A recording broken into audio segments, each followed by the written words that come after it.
Good afternoon, everybody. On behalf of the Ames Chamber of Commerce, we'd like to welcome back those of you that are joining us for our second See Yourself in Ames event. Welcome to those of you that are joining us here for the first time. We're indeed thrilled to have you take part in today's virtual event. The events that we're putting on wouldn't be possible if it really weren't for some really great sponsors. I know a lot of you that are joining us today will recognize a lot of these companies. A lot of you are having the opportunity to actually intern with them. So some great companies that support our workforce efforts. And again, without their help, we couldn't bring programming to you. And before we actually introduce our speaker today, I'm going to introduce our Ames Chamber of Commerce intern, Gary Alt, who's going to talk about a couple things we have going on for interns this summer. Gary. Hello, everyone.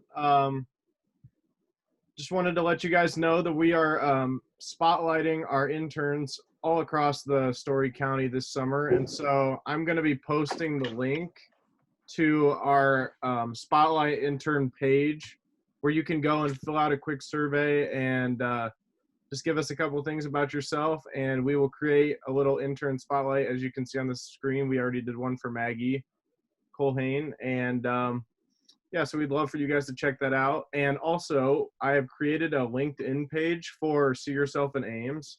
And so if you go onto the LinkedIn app, all you have to do is search See Yourself in Ames, and you can go ahead and join that group. And we have we're going to be posting a lot of updates with announcements about things to do in Ames and just intern tips for success and ways to become a better intern. So we'd love for you to check that out whenever you get a chance. Thank you. Thanks, Gary. And we've certainly enjoyed having Gary as part of our team this summer. Just a reminder, our next See Yourself in Ames event is scheduled for June 25th. We'll remind you again about that before our time is done today. This particular event will feature a panel of our young Story County professionals.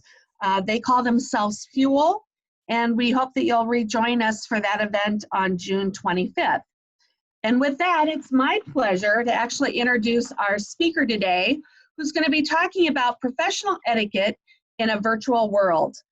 Kelsey Motley is entering her third season as a manager of business development for the Iowa State Cyclones, the multimedia rights holder for ISU Athletics.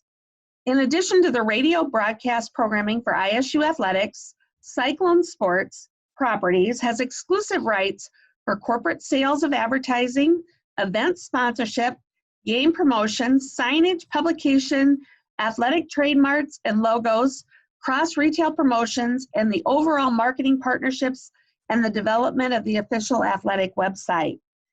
Kelsey actually came to Iowa State from her alma mater, UNI, where she served 3 years in the same role. She earned her bachelor's degree in marketing and communication from UNI, and she loves, and I can tell you for sure, attest to this, she loves being involved in her community.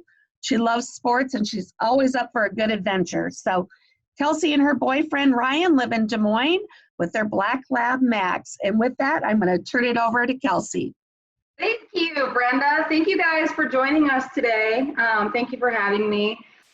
I love this stuff. This stuff gets me super pumped. One of the best things so far to happen today is seeing my old college roommate, Abby Bren. Sorry, I'm calling you out. From 10 years ago. 10 years ago? How old are we? Too old. So thank you, Brenda, for sharing a little bit about my backstory. I'm going to dive in a little bit deeper and go a little bit further. Basically, what I do for a living is I sell corporate sponsorships for Iowa State athletics. So this was my dream job. This was what I always wanted to do.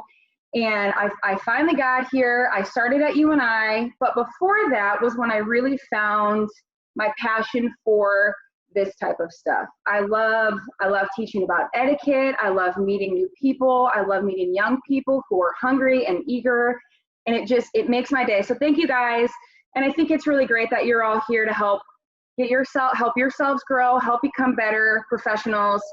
First question I have for you guys, and I don't know if you want to a couple of you maybe just type in the chat and I'll look at it. Why is professional etiquette important?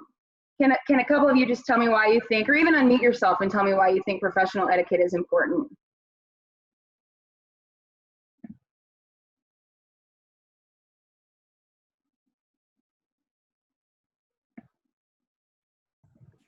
Okay, I'll go.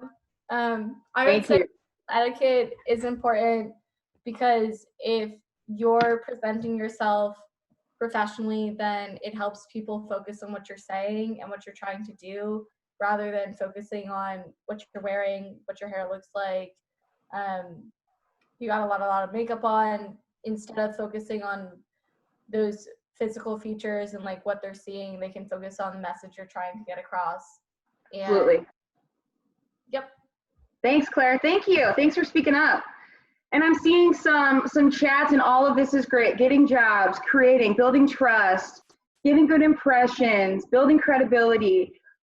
The number one thing that all of this kind of falls under is respect, okay?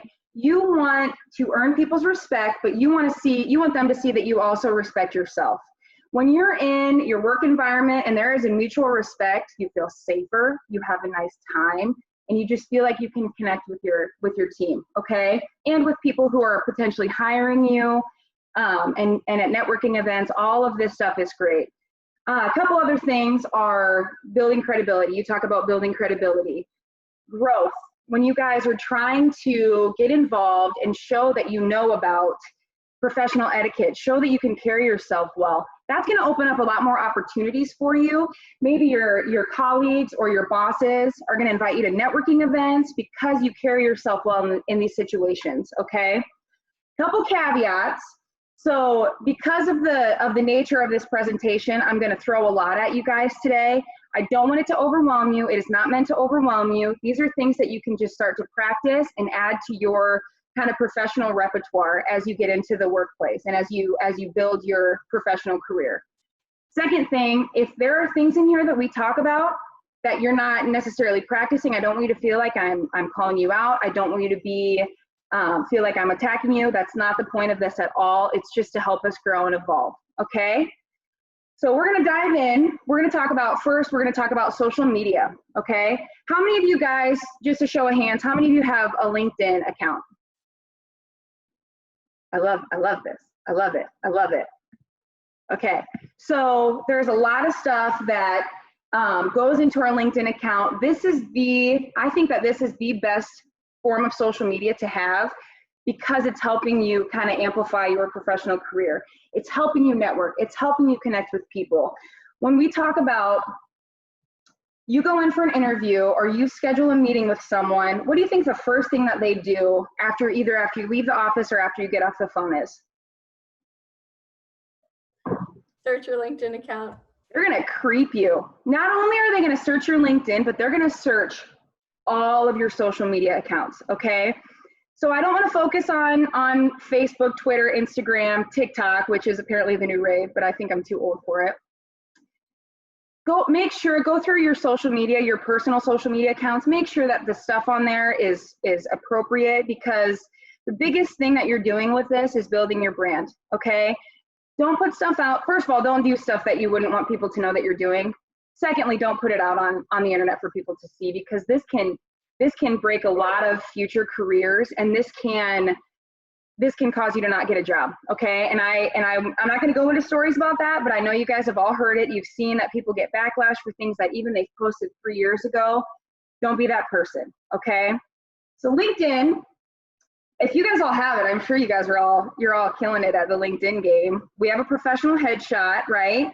We have details, we have our involvement, we have clubs and organizations that we're involved with, we have our education, we have our interests.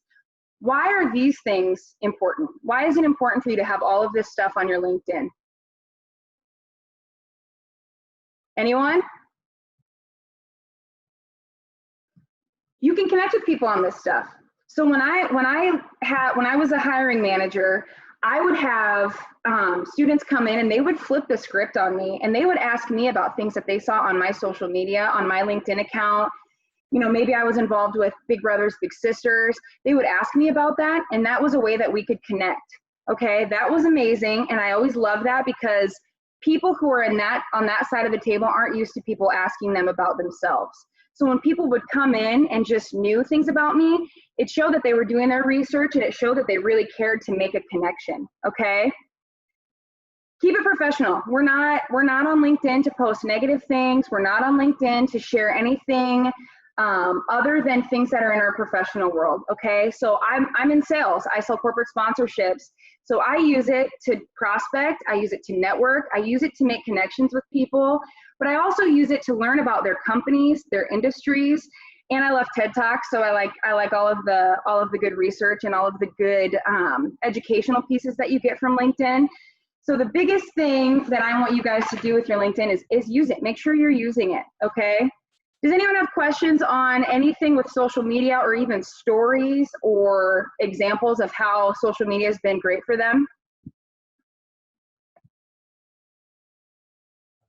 I have a question, not about creating your social media, but if you have like a LinkedIn profile, and this didn't happen to me, but happened to a friend, and she like posted about her internship over the summer, and then one of our classmates commented under her internship post about her activism for Black Lives Matter, and it wasn't a constructive feedback, I would say, in the comment. How should you go about responding to that or potentially hiding it so people who are viewing your LinkedIn don't see that and see that misrepresentation? Claire, that is a great question. I think that when it comes to our LinkedIn accounts, I think that it's really important to just eliminate all negativity. So if it was a negative comment, I would have just deleted it because I just don't think that LinkedIn should be used for negative purposes. I'm going to tell you guys not to use it to comment negatively on other people's posts because people are going to see that and they're going to think that that's maybe your personality, maybe that, you know, you're going to do that in the workplace. And that's something that I would just try to stay away from that. Does that answer your question, Claire? Okay. Yes, it does. Thank you. Yeah. So let's see. Dana asks, how much to share without coming off pushy? I might need a little more detail, Dana, if you don't mind sharing more detail on exactly what you're asking about. I'm gonna go down to Timothy. So Timothy asked if it would be a negative thing not to have social media besides LinkedIn. No, I don't think so. I think sometimes it depends on what industry you're in. I'm not, the only thing I have is Instagram and LinkedIn. I've completely wiped out all social media because I know that it affects me. Some of the things that I see, they affect me, they affect my mood, and I want to eliminate it. I don't want to have anything to do with any of it. So I've completely wiped out all. I don't think it's a bad thing, but then I think sometimes, Timothy, you have to then, find other ways to connect with people and reach out to people. But if you have LinkedIn, I think you're gonna be just fine. If anyone disagrees, I'm cool if you guys have any rebuttals to any of this, okay, as far as social media. Next question, if you have profiles on private, okay, if you have profiles on private for things like Instagram and Facebook, do employers still have ways? 1,000,000%. So I will give you an example. Who wrote that? Nicole. Not a dumb question. There are no dumb questions. You might have, okay, so I had a student come in when I was a hiring manager, when I managed an internship program, and student came in on paper, he was great. In person, he had a great interview, he was wonderful. I creeped him, he was private, I couldn't find any of his stuff, and so I was like, all right, we're gonna roll the dice. We're gonna see what we can navigate. We're gonna just take a chance on this guy, even though I can't look at his Facebook. One of my other interns saw him leave and actually came into my office, and she was like, you can't hire this guy. And she showed me stuff that was on his Facebook profile. That was problematic. Okay, so he actually didn't end up getting the job. So I would still be careful with what you guys are putting out there, even if you are on private. Does that answer that, Nicole? Thank you. I'm a client. Oh, okay. So you're a photographer. How do you get new clients without making people feel pressured?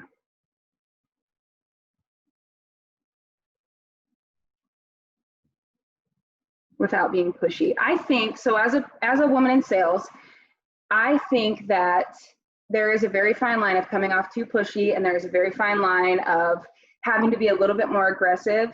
So when you're talking about finding your clientele and building, you need to be building relationships with these people, okay?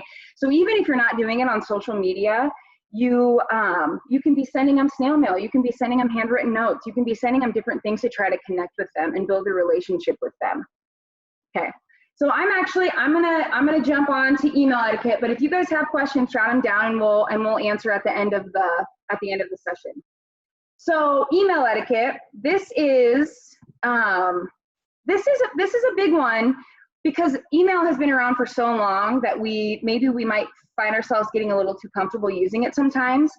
I have a few kind of rules that I follow when I'm sending out emails.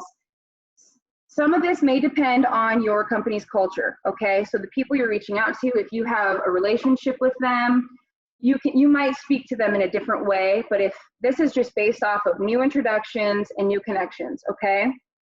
To start, I try to maximum.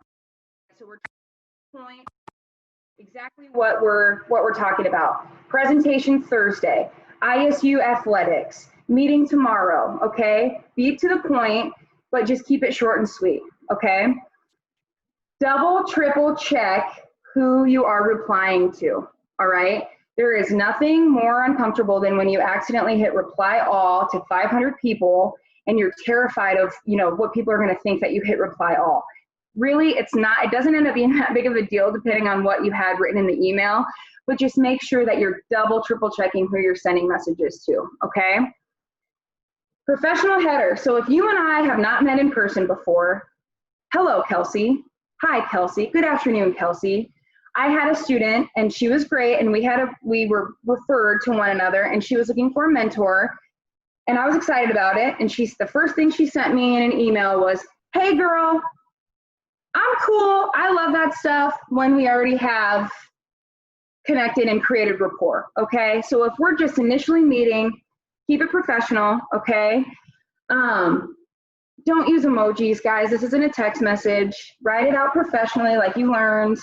Don't use 4 exclamation points in a row. It looks immature. I don't want to be rude about that, but just stay away from that stuff, okay? No emojis, no exclamation points. Got it? Proofread, proofread, proofread, okay? If you're sending out an email that is really important, that could make or break a deal or make or break a job, have somebody come in and proofread it, okay? Have somebody look it over. Don't be afraid to ask for help, all right? Just make sure that you're not making any types of grammatical errors when you're sending out professional emails. This one's big.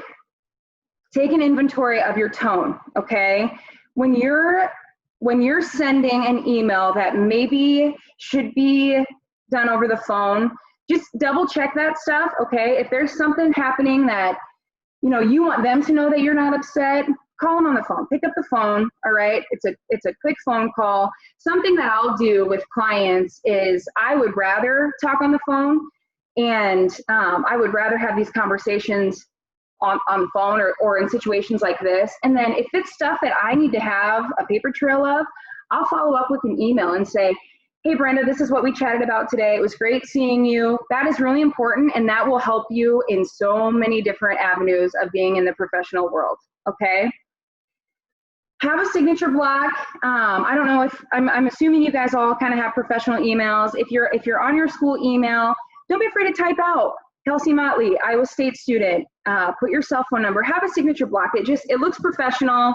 24-hour rule. So this one's kind of my own thing. If somebody emails me and I don't know the answer to the question, I will follow up and I will say, Brenda, I do not know the answer to this question, but I will get back to you as soon as I can, okay? Maybe after that, it'll be a little bit more, or I'm finding the answer and then she understands that maybe it's gonna take a couple days for me to get back to her. But if you can email someone back with all of your details, I think it's professional to do it in a 24-hour time frame. And then once again, this is something that if it's inter-office, you can have that conversation. You guys can kind of navigate that based on the situation. But in a professional setting, I think it's important to have a 24-hour return on emails. And then the most important thing, I need you guys to pay really close attention to this one.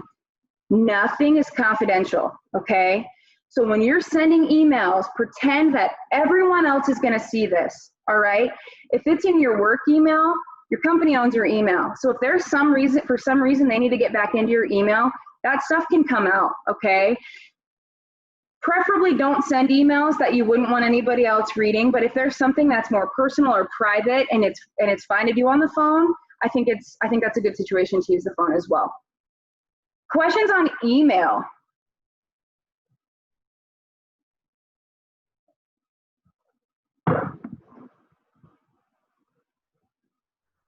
Okay, I'm going to dive into this virtual meeting etiquette, okay? Obviously, we know that this is the most prevalent right now. I personally, I'm going to tell you guys that Brenda can vouch for this, Abby can vouch for this. I'm someone who needs 42 hugs a day, and I need to be physically in front of you and physically with people. So all of this, the last few months it's been really hard for me, okay? This has been really hard for me. But we figure it out, we adapt, we grow, okay? So virtual etiquette, virtual meetings, I didn't love them at first. I had a hard time with them at first, but we adapt, we figure it out. This type of meeting, this type of situation is going to become a new normal. This is something that it's very efficient, and it makes sense for people to do virtual meetings, okay? Once again, I'm going to preface this with, this might be a different situation, or this might be different depending on the situation that you're in, okay? First, test your equipment, okay? If you're logging on to a Zoom call and you don't have the updated Zoom on your phone or on your computer, that takes a little bit of time. So make sure that you're logging on, make sure that you're getting everything ready to go. I always try to give myself like 15 minutes to just make sure that the meeting is up in the background and I'm ready to go so that I'm not late to that meeting, okay? Right when you get in, unless you're presenting or unless you're talking, mute your line, all right? Secondly, this was kind of a test when I told you guys to turn your cameras on.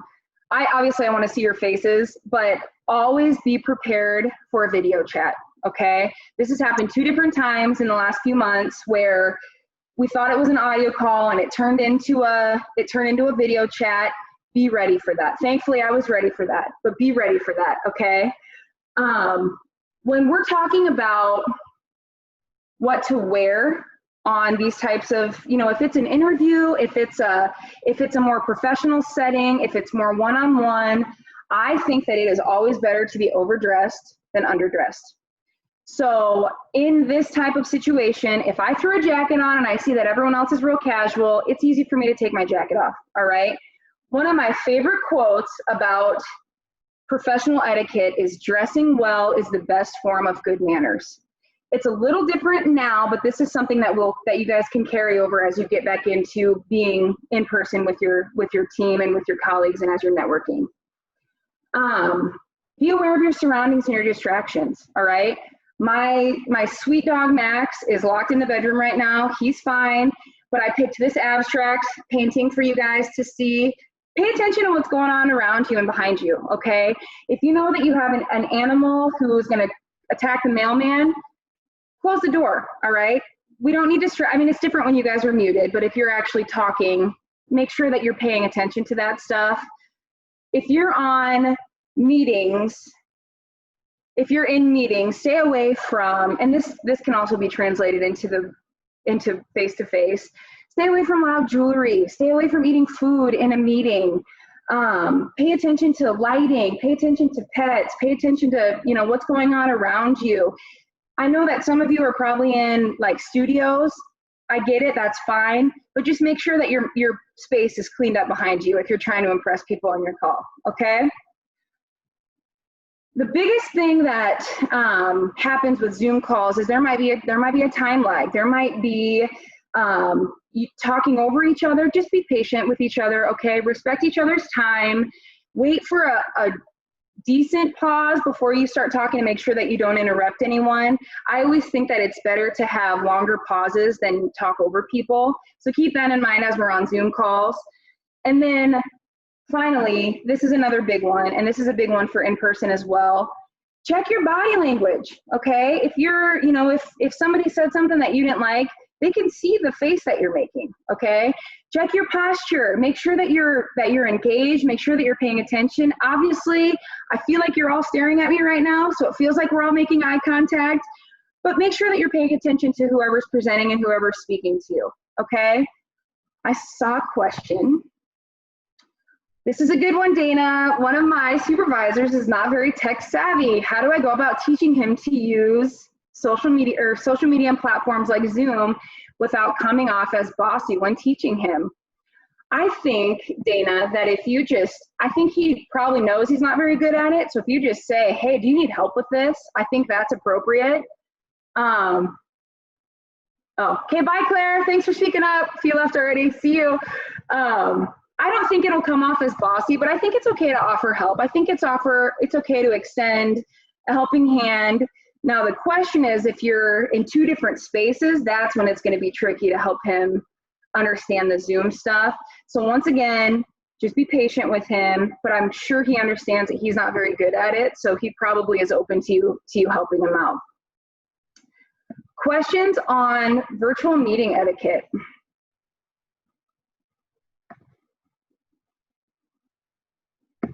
Okay, I'm going to dive into our fourth topic, and that is follow-up. This is one of the most important things that you will need to know as professionals is in the virtual world and in the face-to-face world, okay? If you're in an interview with someone, if you're meeting with them virtually, figure out their address, figure out their LinkedIn, figure out a way to send them a handwritten note. Brenda is the best at follow-up and sending people handwritten notes, and I keep them all. I have been in this world for 12 years, and I have kept every single handwritten note that I've ever received from anyone, because it makes you stand apart. It makes you stand out. It gives you an advantage on other people who are maybe looking for the same job as you or the same promotion as you. I do not think that it is ever a bad thing to send out a million handwritten notes, okay? So I always give myself a goal. If I had a great meeting with someone, a great connection with someone on Fridays, I'll send out like 10 handwritten notes, maybe 20, depends on what I had that week. But I think that this is one of the most important things, and it doesn't have to be a virtual thing, okay? It shows that you're grateful for people's time. It shows that you really appreciated meeting them, and it is so, so, so important. If you can't get their address, I think it's okay to add them on LinkedIn. It's okay to send them a note, send them an email. No matter what you do, you guys, and I want this to, if there's one thing that you take from today, I want it to be this. Make sure that you are good at following up with people, okay? Any questions on follow-up? Brenda, do you have anything to add on that? I guess you're right. You're spot on. My handwriting is terrible, but Gotcha. I too, I love it when I get a personal note, and that's one of the reasons I take the time to send them. So, and I would say time and time again, the folks that reply back within a 24-hour period, whether it be a customer, whether it be a vendor, whether it be an acquaintance that I've met, that quickness and that promptness always resonates. And it's just important to be the early bird, be the person that replies first. For sure. We got a note. Pre-writing your notes. Okay, so this is amazing, because whenever I'm mentoring people, helping them get new jobs, helping them advance in their career, this is the main thing that I'm telling them, is to follow up with people and send them notes. And Dana says that she pre-writes them. It's amazing. Whenever I would go to an interview, I would take a stack of notes. You don't know who you're going to meet. You have no idea who you're going to meet, but you can just drop them off with their front gal, or you can just mail them out immediately after your meeting. Absolutely, Dana. I love that. I love that tip. Okay, so we've talked about social media, do's and don'ts, mostly just LinkedIn. We've talked about email etiquette, and we've talked about virtual meeting etiquette, and then finally follow up. Do you guys have anything that you need to add, or any questions that you have of experiences that have popped up that you didn't really know how to navigate? Is there anything that you want me to kind of dive into with you?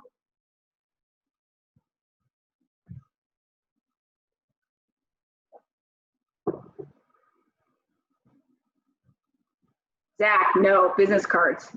Business cards are amazing because you always have a leave behind, especially in my world, in sales, and when I'm meeting people all the time. I always have business cards in my jacket.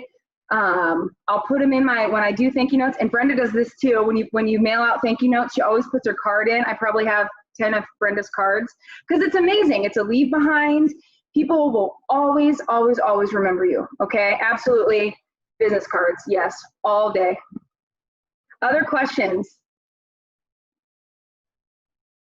Brenda, is there anything else you want me to touch on? I was going to ask, do you have advice when people change out their backgrounds on Zoom meetings? Should or should they not change out backgrounds on Zoom meetings? I'm gonna be honest, I always giggle when people are like messing with them and they get all excited when they see their new background. I don't do it. Honestly, what I've found is sometimes it's hard sometimes they get distorted. So I would stay away from it if you can. Everyone whose face I see, your guys' backgrounds are fine. I don't think because then I also think it kind of looks, and I don't want to offend anyone if you guys monkey with your backgrounds. I also think it looks like you're kind of trying to hide something. So I don't think so. Do you do it, Brenda? Did I just offend you? It's okay if Jack Trice is behind you, but Yeah. I think part of what I wanted you to get to, and what I want the group to understand is that it does distort you some, and it's hard to control that. I've been on a 2-day long conference, and there was a speaker there that had the background of her company. Mm-hmm. It wasn't moving, and I thought that was an effective use, but again, she had already established herself and she was speaking on behalf of that company. But that's just my general thought. And that was actually I was on a 2-day conference in the same exact situation, and it was her brand, and that was great because it's, we're building brands, we're building our brand. But it was distorted, and she would kind of like get hidden in the background sometimes. So that's what I'm basing mine off of too. Okay, other questions? Tips or suggestions for giving WebEx or Zoom presentations versus giving presentations in person? So yeah, if you have, when you're actually hosting presentations, send out an agenda. I think that is wonderful when you send out an agenda. And it depends on the size of the group. If it's like with your team, if it's with just your team, I always send out an agenda. We did these meetings. We all hosted our own meetings within the last couple weeks. And it was fun because I like to be a little silly. So I did like a weird icebreaker. So I think icebreakers are always fun. And that was a lot of why I wanted to see your guys' faces, to kind of see your energy and feed off of your energy. But I think, once again, preparing for making sure that your link works, making sure that the call is ready, testing your software. So, if I felt like I needed to call Brenda and have her make sure that my software was working, I would have been comfortable doing that. But I think just having an agenda, I think knowing yourself. So this is a good example. I know that I would rather be in front of you guys. So I'm standing up, and my computer is on my table and on a tote, so it's tall enough.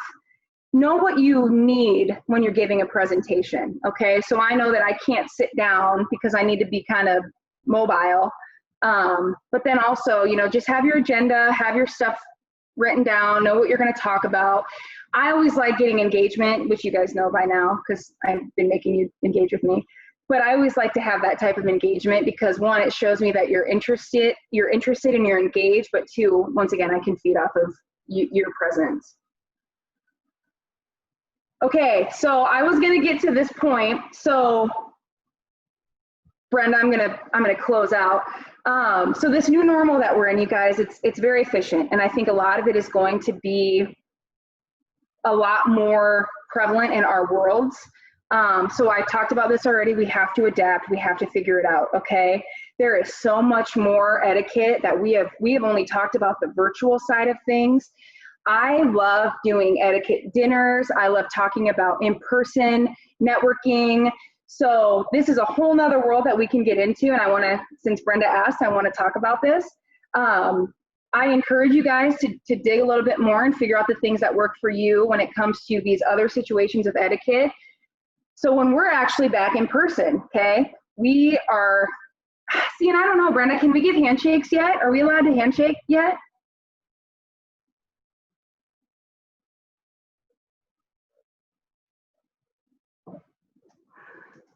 You know, Kelsey, I've been seeing a lot of things saying that handshakes are going away. Nobody knows if handshakes are going to be coming back or not. And so it'll be a lot of like waving or the elbow bump. Yeah, a lot of the articles I've been reading say no more handshakes. Oh, well, I'm going to talk about handshakes because if someone's going to give, that's terrifying. I love that. I think that a handshake tells a lot about a person. So when you're going in for a handshake, make sure it's firm. Don't give a dead fish handshake, walk web to web. Give a firm handshake, okay? There is nothing worse than somebody who's afraid to shake my hand. And I get now we're in this different world where we have to be really careful of things. So make sure that it's a mutual thing. Don't force somebody to shake your hand if they don't want to shake your hand. But I do think that handshakes are very important. When we're talking about name tags, so the reason that we put name tags on the side that we do is so when you're reaching, can you guys see me? When you're reaching across, I want to be able to see your name tag. So name tags go on your right side. And I know there's a lot of stuff that people confuse and people that you're going across, and that's what you want to look at is their name tag on their right side. And initial greetings. So this one is interesting because there's not really a playbook on initial greetings. I will tell you guys, I met Brenda through a mutual connection who I told her I was coming to Iowa State, and she was like, okay, you have to meet my friend Brenda. And then Brenda and I went on a lady date, and that's where we are now. Brenda is the queen of introducing people and making those connections. So when you're talking about initial greetings, hopefully if you have someone with you, if you have a wingman or a wingwoman, you know that you're introducing each other and making sure that you can work the room together. Sometimes you can get to a point where you can divide and conquer. There is a lot of etiquette around networking events. So if you guys are doing that, as we get back into being able to be in person, look up some of this stuff. But food's always awkward at networking events because you're holding your cocktail plate and you're trying to shake hands and you're holding your drink. So just know that going into it and just be cognizant of that. But hopefully you have someone in your corner like Brenda who will make those connections. But I also think that if you're at a networking event, everyone else is there to meet people. So if you just walk up to a table, which I'm the queen of doing, and shaking people's hands or elbow bumping, they're going to introduce themselves to you, and you guys are going to have a mutual conversation, and you're going to know whether or not this person is going to be in your network. Hopefully you're going to leave them your business card because we love business cards. Oh, Dana. Great. That's a great question. Brenda, can I throw that one at you? Because I hadn't heard that either about the new normal.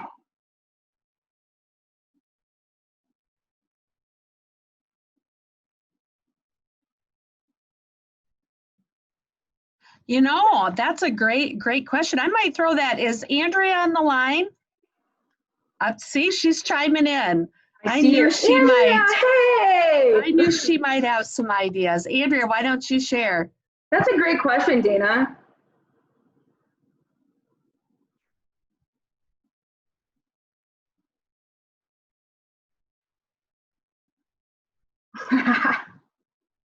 Any other questions while we wait for that from Andrea? So So I would say, for those of you on the line, I'm Brenda and I work for the chamber. Networking is easy for me. It's pretty easy for Kelsey. And I know that there are, Callie, do you mind if I ask you to share your little tip on what you do when you go into an event where you need to network, Callie? Do you mind if I asked you to share? So when I started at the chamber, and I still am, I'm a very introverted, very socially anxious person. And so the chamber is something that is so forward facing, and I have to be a little bit more welcoming and social than I'm used to. And so when I first started going to networking events, which was so intimidating for somebody as anxious as I am, I challenged myself to do I had to do 3 things. I had to, I had to do more than 3 things, but I had to meet 3 new people and I had to learn 3 things about them. And then I had to eat some of the food there, have a drink, and tour the facility. And once I did all of those items, then I was allowed to leave the event. And so sometimes I was able to get it done within an hour. Sometimes it was after a couple of hours, but I always walked away at least meeting somebody new and knowing something about them. So the biggest thing, you guys, when we're actually at networking events, remember people's names. I know that people have a hard time with it. Have a deep enough conversation, say their name enough times that you remember their name, okay? Because I know that a lot of it can be overwhelming, but if you get their business card and you have a takeaway, figure out, write that we talked about this, or write that they talked about their dog Max, okay? Figure out ways to try to remember people. And then that's when I always come back, send them an email, find them on LinkedIn, and so that you don't forget who that person is. And once again, I know that it happens. We're human. We make mistakes. I don't remember everyone's name. Might be a couple introductions, but just try to be really, really good at that, because people love hearing their name, okay? So be very, very cognizant of that as well. Okay, when you're looking for new information about companies and new opportunities. So this one's touchy, Amanda. I think that you can, if you're doing it on LinkedIn, if you're doing it and you're having these conversations, I've always been told, and I always tell people, that the best time to look for another job is when you're the happiest with your current employer, okay?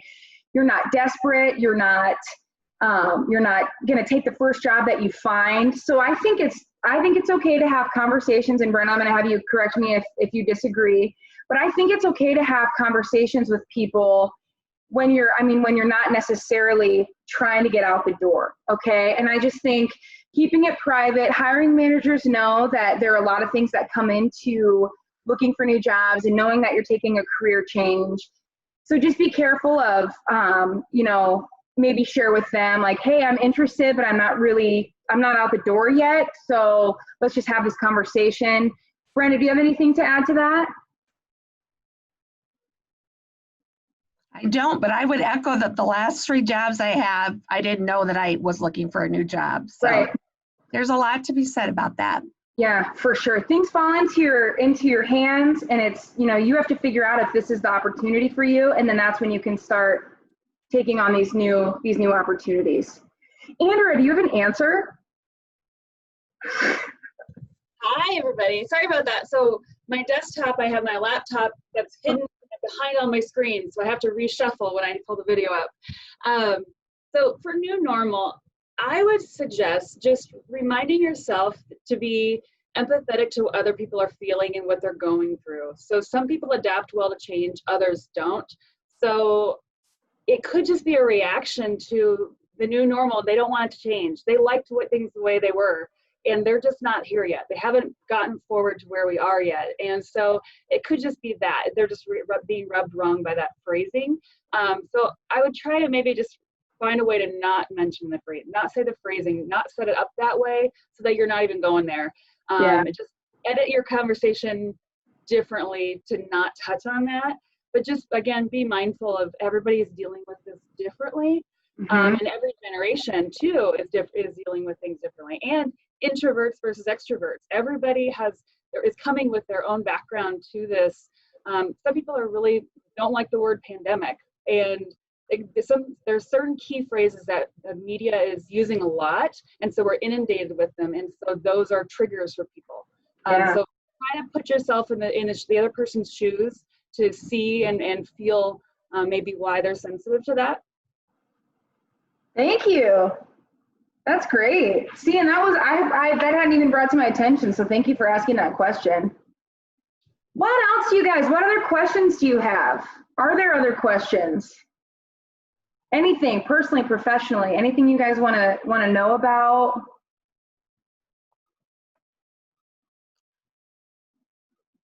So I'm going to encourage you, one of the biggest things before I kick it back over to Brenda, I told you that this is a time that people can judge you based on your professional etiquette, based on how you carry yourself in certain situations. So look up how to eat a formal meal, how to professional etiquette, dining etiquette, look some of that stuff up because that stuff is so important. Cocktail hours, ways to dress for certain events. Be mindful and be cognizant of that when you guys are starting to go to these types of events and these things start to arise, okay?